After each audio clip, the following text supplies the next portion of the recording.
twakomeje. So tugiye kureba ngo tubikura gute, kuko niyo ntego nyamukuru ituzanye. Iyo ugiye kubikura, tugaruke hano kuri game. Ukora hano kuri aka gaprofile kawe. Aka gaprofile kawe ushobora gushyiraho ifoto yawe cyangwa ukabirekera gutya ugakoraho. Iyo ugakozeho uza hano hamwe bakwereka coin y'umuhondo na coin y'icyatsi. Uhita ukora kuri coin y'icyatsi, ukahita ukora hano kuri withdraw.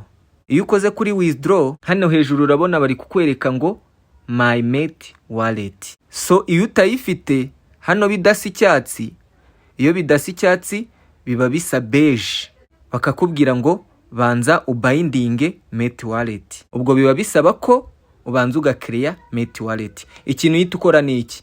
Uhita ukora nyine aha hejuru kuri mate wallet aka kantu gatambika, tugakoraho ugategereza. So hano uba winjiye muri mate wallet. So we iyo winjiyemo hariya bagusaba email uri bukoreshe ufungura iyi mate wallet yawe, ukahita uyishyiramo, bakagusaba na password. Nibyo bintu bibiri bagusaba, email na password. Bakahita bakwereka ahantu ukora authorization, ukahita ukoraho.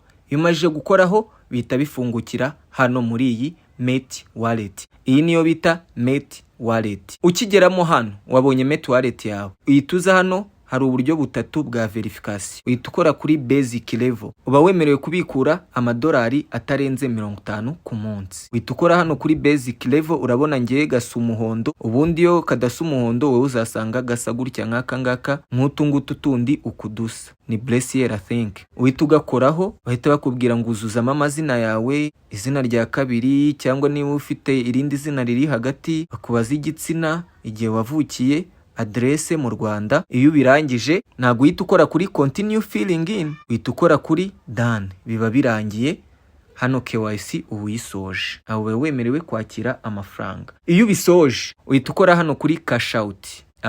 Kuri cash out hari abo bazereka babereke ko bakora cash out bakoresheje cryptocurrency, ariko hari n'abandi nk'uko nanjye babinkoze bazabereka ePay ngo ubindinge ujye ukoresha ePay.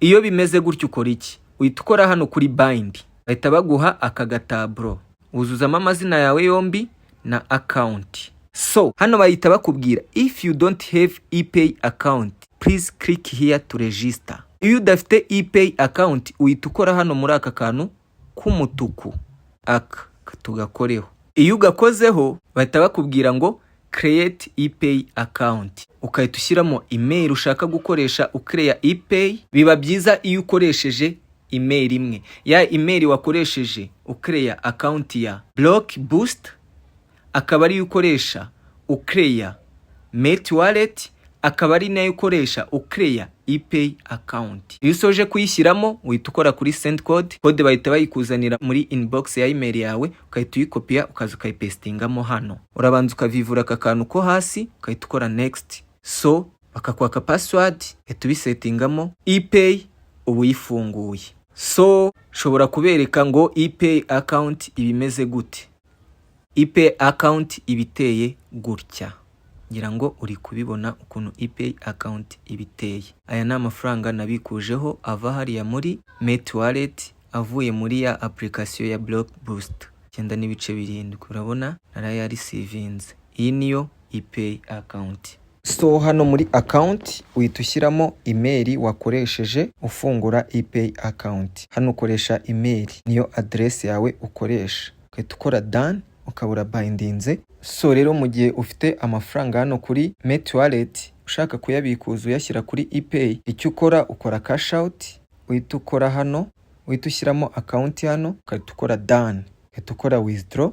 Amafaranga yawe baguha igihe uyategereza akabageze muri ePay account. Ngira ngo murabyumvishe ukuntu tubigenza. So dusubire muri ePay account. Amafaranga yamajije kugera muri ePay account, nubwo ari 0, ngira ngo naberetse etape, nuko nayo mfiteho narayabikuye mbanza kureba ukuntu bikorwa. Iyo yageze muri ePay account ikiba gisigaye ni ukuyabikura.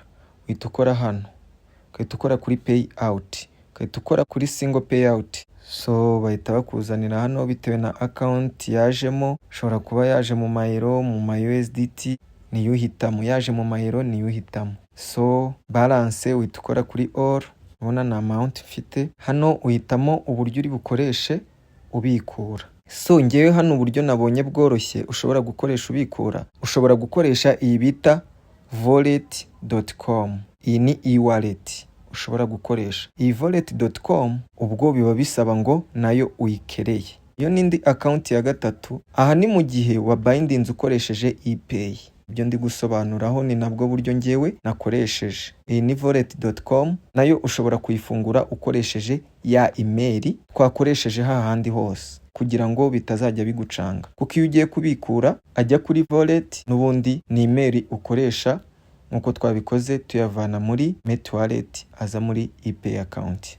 So hano ngiye nsanzwe mfite account, iyo ari bwo ukigeramo bakubaza gucreya. So hano ninjiye muri wallet account yanjye, urabona mfiteho 0.36 by'amayero.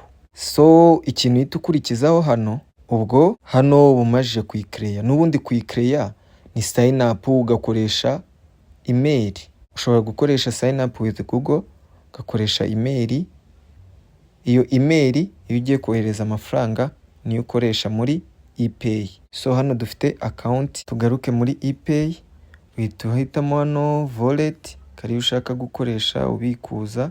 Hano ugashyiramo amafaranga ugakora next. Iyo ukoze next bahita bakubaza wallet account, ukahita ushyiramo ya email wakoze ucreya wallet account, niba ari address yawe niyo ukoresha, ubundi ukahita wohereza, bakakubwira gutegereza igihe runaka. So amafaranga mu gihe runaka aba yageze kuri wallet. Iyo yageze hano kuri wallet, aha ni uba wemerewe kuyakura kuri wallet uyashyira kuri Binance yawe. Dore hano narabikuye harejo hashize nkoresheje USDC BEP20, nakoresheje wallet.com, amayero 7 ariko yangezeho ari ama USDT. Wallet account hano niho haba hari amafaranga yawe muri wallet yawe, aba ari hano amfite 0.36. Impamvu yaje mu mayero nuko ariko nashatse ko aza, wowe ushobora kuyashyiraho mu madolari, ubundi kugira ngo yakureho uhituza ukahita ukora hano kuri buy crypto. Wamara gukora hano kuri buy crypto, urabona hano harakubwira amount ushaka,